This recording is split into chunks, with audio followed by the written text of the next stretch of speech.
Alrighty guys, welcome back to another one. Today we're doing something kind of cool. We have these Magtech brass hulls. Notoriously, these are only able to be used with black powder or Pyrex or any sort of substitute black powder. But I have these converted to smokeless, sorta. One of them is fully converted. What these have is a Claybuster red 28 gauge wad, just the gas still from it, cut off, turned upside down. That way the bottom of said wad is sticking up out of the hull. It's a really, really tight fit in there. I didn't glue it in, but, you know, that's for future me to do. But yeah, this has a plastic base wad now. The primer, if it was a 209, which again, one of them is flush with the new base wad. This still has the large pistol primer. That's okay. But these are smokeless. We have a Remington large pistol primer, Magtech brass hull. It's been fired multiple times, as you can see, and annealed, by the way. This one is not the one I wanted to show. Give me 1 second. I believe it's not that one either. Come on now. Where you at? This one maybe? Yeah, 17 grains of little gun, still the pistol primer.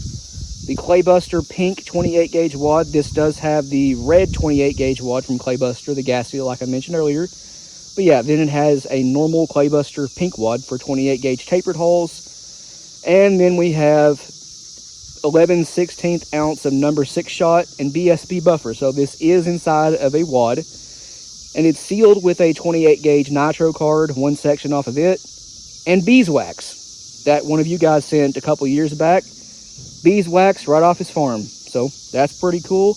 The gun is a Stevens Model 108. Smoothbore 32 gauge, fixed full choke, 30-inch barrel. Hey, look, there's Ollie finally on camera. So, yeah, fixed full choke. This is a 490 constriction, so exactly 490. 32 gauge bore is .526. So if you want to look at this having an extra full choke, well, that kind of is the case. Full choke for 32 gauge is a straight 500 constriction. This is 490, so I guess technically it's sort of extra full. And we're going to shoot this over a chrono at 32 yards to see how it patterns. Now, in the past, this gun patterns incredibly well. It stomps all over both our 410 fixed full single shots and the 28 gauges we have. This thing completely stomps all over them with buckshot, birdshot, bismuth. Ain't tried TSS yet, but maybe. Anyway, we are at 20 yards for at least the first shot, and I expect this to pattern really, really well. We have done loads with no shot cup at all in this gun before, and easily you can make 30-yard shots with it on squirrels, rabbits, whatever it may be, small game. Maybe even a turkey with the right shot size, and it still has plenty of pattern density to get the job done. So hopefully these hold up at 20 yards to at least get a turkey. That's what I want to find out. Josh just repaired the bag for the sled. I've never liked the BBs that's in this thing. Yeah, it's always crunchy. One rolls, it makes it unstable. So in return, I've still got to take it. Is that the cushion from the truck seat? Nope, that's the cushion. Well, I redone my tractor seat, so I walked up there and grabbed the old cushion out of it. But look, now it's back supported again. Like I said, I'll have to take it up to the house here in a bit and I'll either tape it or stitch it or something. Right, that's a lot better than, you guys can look right here. That's what he's talking about. The beads just fall out of the bag. The only downside of that is we got to put it up like in the truck, so you know, it's fine. water. But he fixed the problem. For now, it should be a lot more stable now. It won't rock back and forth on us. It's not completely fixed, like I said. I've still got to fix the incision. So at one point in time, somebody had taped it back. So yeah, I ain't worried about it. It'll work for our purposes, won't it, Brandon? I suppose it will. But yeah, hopefully these are good enough to get a turkey with, 20 yards, might push it to 30 even. I got another one of these with a 209. Oh yeah. Got something for the back of it too. Where is the limb saver? There it is. I stick the limb saver on there just because we have it out here. I didn't want to shoot this in the sled. I was going to shoulder it, but now we ain't got to. Right. 1 second, guys. This is all just hit me about the time we sat down here. I realized the bag had finally went to it. It's a good idea, though. This part here won't take just a second. Yeah. Yeah, I'll double it up with the recoil pad anyway, just because it is a... I ain't afraid of the recoil. I just don't want to bust the stock on them portable Yeah, that's what I'm guns. saying. It's already cracked right there. I just glued back yesterday, and it's not really holding too well, but it is what it is. This is a really small frame shotgun. As you can see, it's super narrow, and the stock is also super narrow, so we really don't like shooting this in the sled too much. But we're about to fix that. Hold on 1 second, guys. Probably something delicious. Well, the only time I've ever had that happen, it's been like a yellow jacket. You know what I mean? Yeah. So literally, as soon as I felt something touch my tooth that was kind of hard, it's just gone. Get that out of your mouth now. Yep, I know what you mean. I've only ever had that happen to me once. That's why, I don't know if you noticed, whenever I have my pop sitting over there, this one's empty, by the way, like on the table, but I have it covered up with an empty can or a rock or something. I usually do that, but I don't know, I got distracted, wasn't thinking. Alright, guys, anyway, I know that when I was reading this off, it was kind of a mouthful, but just to reiterate, this is a Magtech brass hull with a Remington large pistol primer, and then it has a Claybuster red 28 gauge wad, which is for straight wall. Cut the gas seal off the wad, punch a hole through it, turn it upside down, press it into the bottom of the hull as a base wad, and then it's normal 17 grains of little gun Claybuster pink 28 gauge wad with the gas seal flared out so it fits the hull. 11/16 ounce of number 6 shot and BSB buffer. You care to turn that chrono on for me? I forgot. Yeah, you're good. And this hull has been fired probably 5 times by now. And they say you can't resize these, but Anneal them. I can. You can anneal them too. Yes, that's what I did. Makes For them a lot my easier. rifled 32 gauge, I had to anneal these brass cases because they're ever so slightly too big to come back out. They stick in the chamber. And that them, is resizing before, it works pretty good. Yeah, you're good. That's before you fire them. You put the empty case in the chamber and they stick. So that's why I had to anneal them. I put that target to. It don't matter. Let's just shoot. Let her fly. Yeah. Let's see. 1022 FPS. And that's with a large pistol primer. I'd say with the 209, we'd see about 1150, which is what we usually see out of this same load. That is the roundest primer I have ever seen on a, well, I guess you'd still call that a rifle pistol type. I don't know. That's really round though. Yeah, it looks good. If that was in a 9 or something or a 40, that would be much flatter. That's very round. Of course, this is a shotgun too. It's really low pressure. Someone had this lab tested for PSI, and it's like 7,700 PSI with a roll crimp in a plastic shell. So, and this is probably a good bit lower than that. But yeah, let's go check that pattern out. From what I can see, it's really, really good. It does indeed. 1022 FPS. That pattern's definitely good enough to move back too. Yeah. All right, let's go check it out. Let's go. Kind of hard to see. Yeah. Do I need to lean it back a little bit to help? Let me see if I can't zoom in a little bit. That'll work. Oh yeah, right there. Rolling. Okay, guys, and as you can see, the pattern is all concentrated right here. There are a few fires. I'll count those. Why not? We got 1, 2, 3, 4, 5, 6, 7, 8, 9, 10. There are 10 flyers. The rest of it, all right here. Pattern definitely dense enough at 20 yards to get a turkey. Although, I'd use a 12 or 10 gauge with lead because I'm just that kind of person. I like the larger gauges. Although getting a turkey with a 32 and lead shot, how many people can say they've done that? In this day and time, probably not very many at all. Nope. That is certainly capable, though. I know one guy got a turkey a few months back with his 24 gauge. It's a Stevens Model 94. I didn't know they made those. Like modern, not modern, but 60s production 24 gauge. I had no idea they made those, and he has one. Modern in the firearm. It looks just anyway. like your 410 Revelations with the long tang. Yeah. Yeah, same gun, but in 24 gauge. Had no idea they made them. That's pretty cool. Anyway, you want to step this back, or shoot the half-ounce load. Shoot the half ounce. That's All up right, to you. we'll shoot the half-ounce. We'll just laminate this right here with tape because it's small enough. Yeah. And gotta use much tape at all. And then Josh will fire the half-ounce version. Alrighty, guys. Everything here is the same except for it is what? 11 grains of green dot, and it has a 1/8 inch of fiber cushion wad in the shot cup of that Claybuster wad. And this is only a half-ounce of 6s. And by the way, this is BPI value 6-shot. If this was copper plated, the pattern would be even better. You ready? Yep. 1190. The published load of that, I dropped it down from 12.5 grains to just 11, and it's running 1345 FPS. That was 1190. Yeah. Just as round as the first one we fired. Awesome. Sure is. And yes, there is published data for 32 gauge, just not very much of it. And most of it is using components that are no longer available, like the powders. Imagine that. 800X, 700X, PB, they're all discontinued, and that was a lot of the 32 gauge data. That's okay. Long shot, little gun, green dot, blue dot, can still all do it just fine. Yep. Yeah, primer looks perfect. No ejector marks.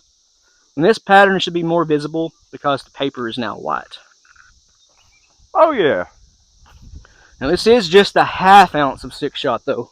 But it's better than your pattern. Really? Yeah. Hey, it is. That's a lot better. I don't know how, but yeah.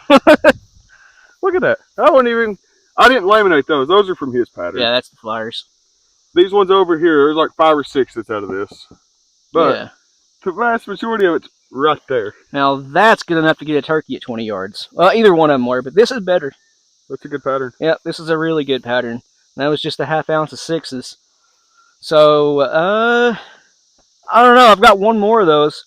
Want to step it back to 30? Yank that up out of the ground, relaminate it. Yep. 1190 FPS. That is great to get a turkey with. I don't know, guys. I don't know why I keep bringing up the turkey thing, but part of me really just wants to turkey hunt with this 32. Using lead just to say, hey, I used a neck size up from 410, got a turkey with it, with lead. Anyway, we'll pattern at least one more of these. Yeah, I think just one more. And then we got 3 more just to shoot for fun. Maybe get a clay with, I don't know. One moment. Alrighty, guys, there you go. Okay, take so her away, sir. These, what is it? So take her away. These are the large pistol primer. I forgot I had this version out here. 12.5 grains of long shot. And then everything else the same, Claybuster pink wad. And this has 5/8 ounce of number 6 shot. So let's see what these do. Still over a chrono. This time 30 yards. I can get over the chrono good. 12:05, high speed. Primer is still round. No ejector mark. It came out just fine. That is the highest velocity by 15 FPS, I think it was. I wonder how that one did. That was 5/8, right in between half ounce and 11/16. So now, if we put 7 or halves or 8s in here, that might be a great dove load.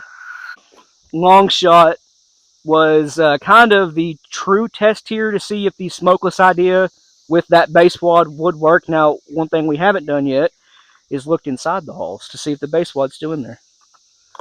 Oh, you have the third one? Yeah. Yep, these 2 are still in there. Was it red? Yeah, it's red. They're still in there? They are still in there. That's awesome. Did not come out. They didn't even move forward, which I don't really see how they could because the pressure is pushing backwards. Yeah. But those work just fine. There are 3 left. We're going to shoot them at clays. I'm a huge 32 gauge fan. That's really good. Another great pattern. It looks like, dude, that's even better. It's a little bit wider, but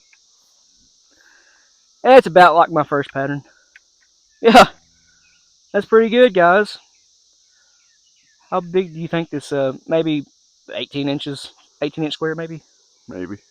All right, well, it covered most of the 18-inch square, aside from mostly this corner up here.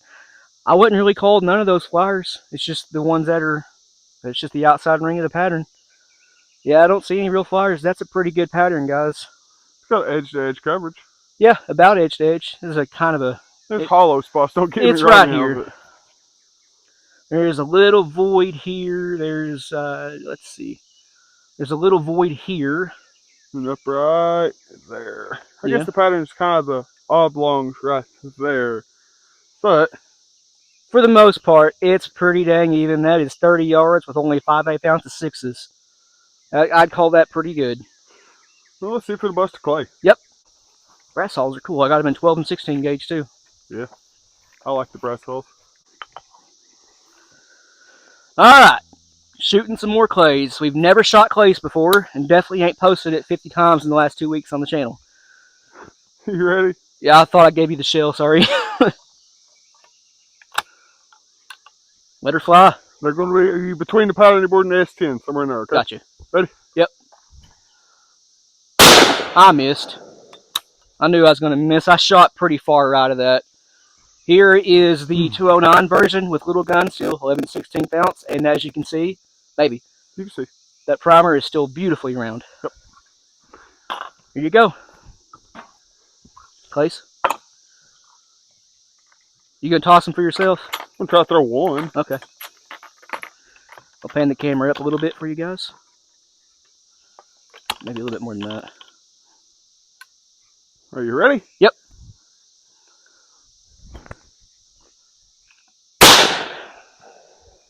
I shot right under it. I watched the... Ah, well. Got one more. Maybe I can't bust the clay with this. Maybe not. I'll try throwing it a little slower. Oh, this thing hits really low. I forgot about that. Alright. It's not our fault we're missing. Oh, well, that one is. Guys, that one ended up behind busted it. Yep. It hit the guide wire there. Alright. There we go. I don't know. I shot right above that one. Or I tried to, like you said. Yeah, this thing prints a little low, and I forgot. We ever shot clays with this even? Yes. You busted a clay with it with the 490 round ball. Oh, yeah. At Doug's. That was up there. No. It was at Doug's. What did I bust up here with a slug? Shooting into this giant hillside at the back shop. I don't remember, but I busted the one with the 10 gauge slug. Yeah. Busted him with buckshot. Oh, yeah, that was on camera. Yeah, that was like 2 weekends ago. Yeah, that was pretty fun. Twice in a row, too. And that was double lot, guys. That wasn't like 4-buck or something tiny. That was double lot. It's got to lead them a little bit. Yeah. Just lead the bead. If you lead the bead, I guarantee they won't go 20. What's that from? I have no idea. Somebody will say it in the comments. Grab the gun real quick. We'll show the gun off up close and close this out. Pretty cool gun. I spent about 3 years trying to track down a 32 gauge and a 24. Managed to get them both within 6 months of each other. He completed his collection pretty quick, and he's felt hollow ever since. Yeah, the hardest thing to get was a 24 gauge. I ended up with 2 32 gauges before I had a 24. A couple 28s. Which it seemed like when we first started looking for them, they was kind of obscure. Then all of a sudden, they just showed up one day. Take this over to the table. Yeah, the shadow. Would you agree there? Yeah, I got my first 28 at Walmart. Walked right in Moorhead, and I didn't expect them to have a 28 gauge, but they did. Yep, here's 32 Stevens Model 108 smooth bore, has an extractor or ejector, not extractor. 30-inch barrel, small frame. It is a really, really fun, beautiful gun. And this thing right here, well, I just got it. You explain this one. I had a buddy that winded up with this fine, magnificent piece of artillery, and he couldn't get it to run. He's like, I need some turkey loads. So next thing you know, a little wheeling and dealing, we have a rifle for the price of 25 2 3/4. Yep, just an ounce and a half turkey loads, and this is a Noble Model 285. And the 285G. Do you know what the G stands for? No. Junk. It's actually a J. My bad. Stands for gunk. Gunk. Yeah, because it's full of gunk. J. Man, it came with the scope. The crosshairs were busted in it. So the rear sight was broke. Josh took it off, bent it, and cut a notch in the party bent. So we have a rear sight now. The problem is, can you see that? Yes. That was a think. I know everybody on here's probably had a Red Ryder BB gun. That was the front part of, or the forward facing part of that sight. Yep. It used to lay right there on the barrel. That part that's broke off there was the actual rear side on it. So I heated this piece up. I knocked out the dovetail, heated it up, bent it up, and it's got a very crude notch in it, but it's better than nothing. Yeah. He hit the plate with it a couple times earlier, but Plate's at 45 yards from where we're standing right here. I hit it twice in a row, so it seems to be pretty on, the sight does. Problem is, it won't feed from the tube, and that's because the spring's weak, we think. Sometimes it doesn't fire when you pull the trigger, it just clicks. Sometimes when you drop the boat, it decides that it's a photo, and yep, sometimes it fires itself when you drop the bolt, which isn't fun. The only thing that keeps it from chain feeding right now is the weak spring in the magazine, because if that would have happened to you earlier and it would have fed, that would have chain fed what was in it until it hung up. That's the danger with it. The thing is, we knew it had the chance to fire by itself when you drop the bolt, so every time we chamber around, maybe I can find the hole, I was pointing it at the ground here, and it just happened to go off. Where's the hole? I was doing it safely, don't get me wrong. I was, pointing at the ground, not downrange. No, look, show over here real quick. He was literally standing here like somewhere generally like this. He pulled it back and went boom, and it fired. It's like, yeah, that's why you practice gun safety. Yep. What happens is, the way it works, I don't care to drop it. The hammer is, I don't know how to explain it. It's not captured. No, it's right here. This big piece right here behind the bolt is the hammer. I send the bolt back, it's captured on a little spring. Well, occasionally, so I ain't never got it to shove off per se. The catch don't catch, so whenever it goes forward, the bolt goes just fast enough that it gets to a bit of it. It sets it off when it slams. Yep. It's basically slam fire. It's an open bolt that's not an open bolt. It functions generally the same way, though. It's sort of a hybrid, yes. It has a large... I call it... It's a hammer, but... It's just weird, guys. If you know anything about the 285s, let us know how they work, because this one doesn't work. Safety off. Boom! Safety on. Boom! The safety is... The guts is wallered out on that part. I know what's causing that. It's a half moon. Well, somebody has forced it again and again and again, and they've knocked the shoulder out of the belly out of that moon shape. So now if you pull hard enough, it's just got a tiny little crest that crosses over and pushes past the transfer. Yep. I know what does that. We can fix that. It's a cool gun. It has great length of pull. It fits us really well. It doesn't feel like a 22. It's nice and wide. It feels more like maybe a 30-30. It's got some heft to it. It's not, light as a feather. It's a good gun, like, ergonomics wise. But it's a little janky. More than a little janky.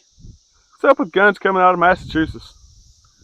I don't know. There's a lot of guns. This one's made in, what's that say? Haydenville or Hadyville, or sorry if I'm butchering your town's name. It's like Hattonville or Haydenville or Mass, though. That says... Ain't this Stevens made in Haydenville, Massachusetts? Yep, Chicopee Falls is where Stevens were made. That's in Massachusetts too, ain't it? Yep, and I believe... Marlins are made in Massachusetts. Crescent, I believe, was also made in... Maybe Ivor Johnson too, actually. Mm-hmm. I can't remember. I know H&Rs weren't. They were actually... Wasn't that one of the originals, so to speak? What? Massachusetts. I don't know. Yes, I think it was an original colony state. Maybe that's why so many, you know what I mean? Like maybe it's up on the upper East Coast, you know what I mean? And yeah. That might be why so many firearms and stuff come out of there. Just what they've done. I don't know. I'm probably completely wrong. I don't ridicule me too hard. Yeah, he's not wrong though. There are a lot of guns that come out of Massachusetts. Still do, I think. Or maybe kind of like a lot of truck trailers. I think it's Indiana. They're tagged in because they got like 18-wheelers. They got the cheapest taxes. Maybe that's why. Maybe they got the cheapest regulations. Cheapest regulations. Y'all let us know. Yep. Anyway, this has been a pretty fun video. We should really bust that 28, that 32 out more and do more with it. It's a cool gun. I want to do some more of the slug loads. Absolutely, yeah. Black powder, like rifle style slugs. Oh, freaking! Someone was gonna. I think it was James was gonna make me a Foster slug mold. Imagine that. What? Make them slightly oversized, so whenever you seat it in the case, it slides just a slightest sliver of lead off of it. Yep. That'd work for the... Get you an old roll crimp tool now. The rifle barrel one? Yeah. Get you an old roll crimp tool that you give 0 hits about. Anneal the crap out of that case. And after you seat your slug, put the ever so slightest bit of taper on top of that case. And that'll keep it seated. Hey, if the slug fits tight enough in there, you ain't got to worry about crimping No, it. but that little bit of taper on it will keep it so that it can't jar or something, you know what I mean? Actually, that 20 gauge adapter for 32 gauge I have, Yeah. I can slide that right up in there and it will actually crimp the... bottleneck it slightly? Yeah, slightly, yes. That's all it needs is slight pressure. Keep the slug up high. That way it's ever so slight pressure on it but not protruding. We can load this thing, like, what did we figure out it'd be? 40, no, what was it? 50-90, except that's not 50 cal. It's more like 53.5 cal, that inside diameter It's a 53.5 90. Yeah. It'll hold more than 90 grains of black. I don't know how much it'll hold, but it's a lot. It's a bigger case than a 50-90 by like half an inch, I think. So we'll call it a 53-110. Our own. You could. Let's go ahead and get that marketed. Instead of 50-110, it's 53-110. I guess you could. Yeah. Interesting. So does that mean if I stamp that on that rifled barrel? No, we can't do that. I can deer hunt with it because then it's a rifle? No, we made that joke before. Who says I was joking? The three letter agencies don't like when people do that. The letter people don't like anything. I'm telling you what. Kick rocks. Yeah, exactly. Kick rocks. But yeah, this is a pretty fun video, guys. Thanks for watching. Hopefully you put up with our shenanigans. But we'll see you in the next one. If you're going to play with the letter people, you better be good at swinging a hammer. Yep. You're going to be breaking rocks.